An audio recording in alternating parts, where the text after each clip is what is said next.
Você está no canal Eu Estudo a Lição com o pastor Samuel Camilo. Hoje é terça-feira, dia 18 de agosto, e o tema que estudaremos será o Ministério de Cura de Jesus, parte 1.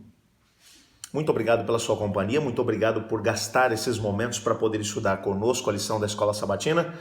Quero apenas te fazer dois pedidos muito especiais. O primeiro deles é que se você ainda não se inscreveu no canal, por favor se inscreva.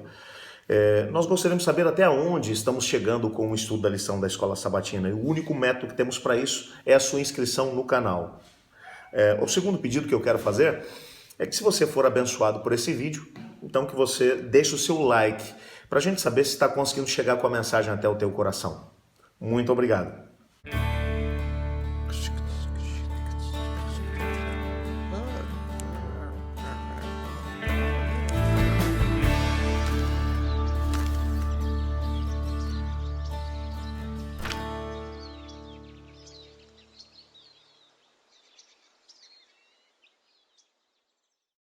Para podermos compreender um pouco daquilo que vamos estudar hoje, precisamos entender alguns aspectos a respeito da maneira como o Senhor Deus nos criou.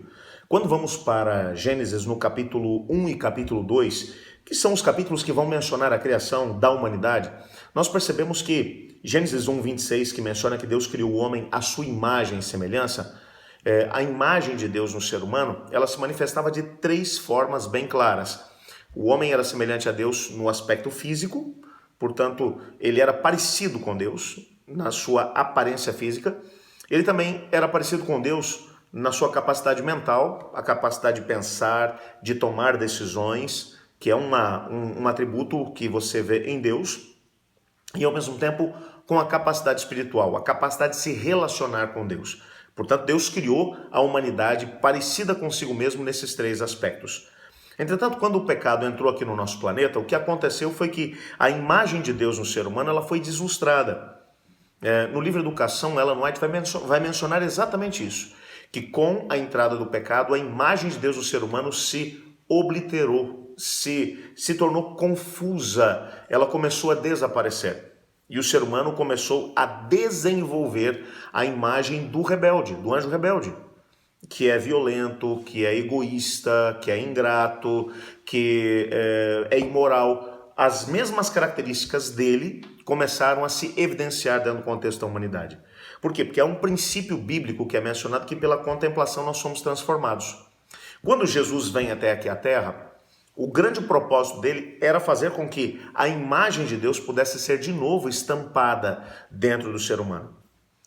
Na introdução do livro Deserto às Nações, Ellen White vai mencionar que nos dias em que Jesus veio aqui à Terra, o inimigo havia conseguido tamanho acesso à humanidade que os casos de pessoas que eram possuídas por espíritos maus eram muito numerosos. Por isso Jesus gastou tanto tempo expulsando demônios das pessoas. A própria fisionomia dos demônios podia se ver estampada no rosto das pessoas. Por isso Jesus vai gastar tanto tempo libertando as pessoas do inimigo. Qual era o propósito do Senhor Jesus ao operar curas? Era fazer com que essas pessoas voltassem a ter a imagem de Deus. Por que uma das estratégias do inimigo é fazer com que as pessoas possam ou pudessem se tornar doentes, adoecidas? Doentes no aspecto físico, doentes no aspecto mental e também no aspecto espiritual. Porque uma pessoa doente ela não vai conseguir estabelecer um bom relacionamento com Deus. Sem um bom relacionamento com Deus, ela não vai conseguir refletir a imagem de Deus. Consequentemente, ela vai refletir a imagem de quem? Do inimigo de Deus, porque nós vamos ter que refletir a imagem daquele que está mais próximo de nós. Por isso, Jesus Cristo, quando vem aqui à Terra, ele gasta tanto tempo efetuando milagres de cura.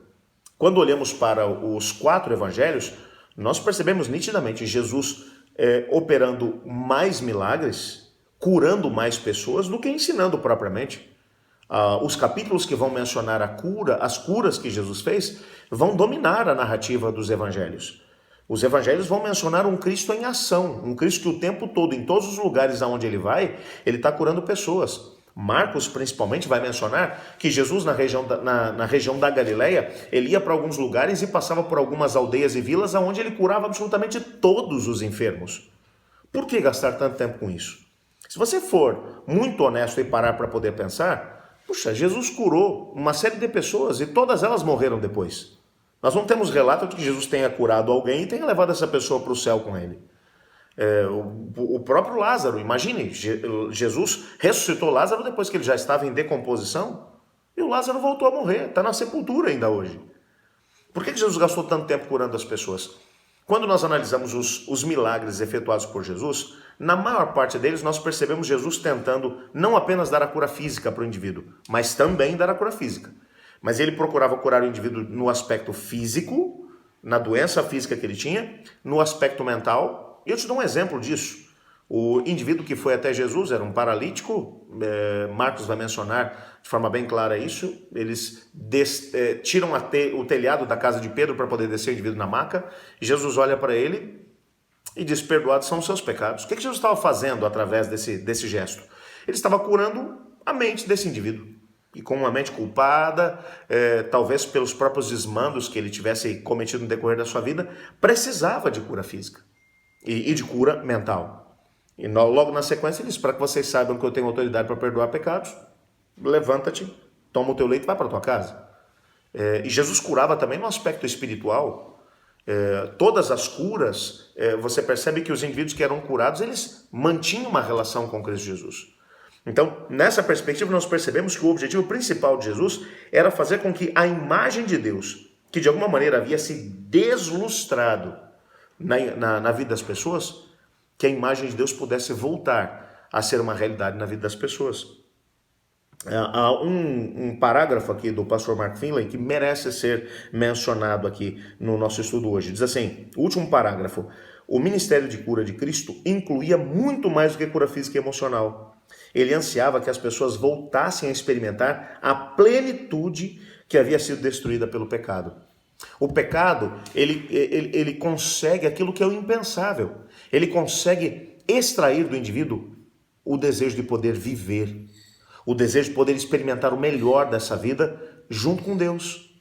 Quando o pecado, ele acaba sendo trabalhado, ele acaba sendo removido, ele acaba sendo perdoado, quando a graça de Cristo alcança uma pessoa, e ele alcança a bênção física, mental e ao mesmo tempo espiritual, a imagem de Deus volta a ser resplandecida, a aparecer na vida do indivíduo, ele volta a experimentar a felicidade, o sentimento de plenitude. Deus nos criou para vivermos e de forma abundante.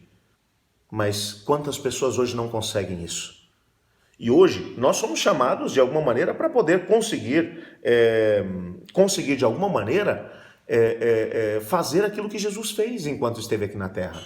Para poder sanar as necessidades físicas das pessoas, para trabalhar com elas em termos emocionais e ao mesmo tempo em termos espirituais, curarmos essas pessoas para que elas experimentem o melhor de Deus na vida delas. Vamos orar a Deus para que Ele nos ajude a podermos fazer isso. Obrigado, Senhor, porque nos evangelhos percebemos Jesus curando as pessoas de maneira completa, física, mental e espiritual. Te pedimos que o Senhor nos ajude a podermos fazer o mesmo por aqueles que estão à nossa volta. Em nome de Jesus que oramos. Amém.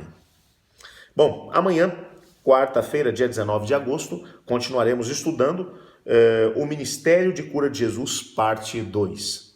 Eu estudo a lição? E você?